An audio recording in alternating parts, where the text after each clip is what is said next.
ตอนนี้มื้อนี้คนสั่งกำลังโซขี่มือนี่กับเมนูพิเศษเมนูประจำชาติก็ว่าได้เนาะของลาวเฮาเห็นซากแล้วก็สิฮู้มันบอกนั่นก็คือ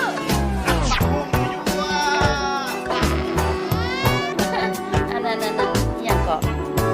ใส่หลายแซ่บหลาย เขาจะกินได้บ่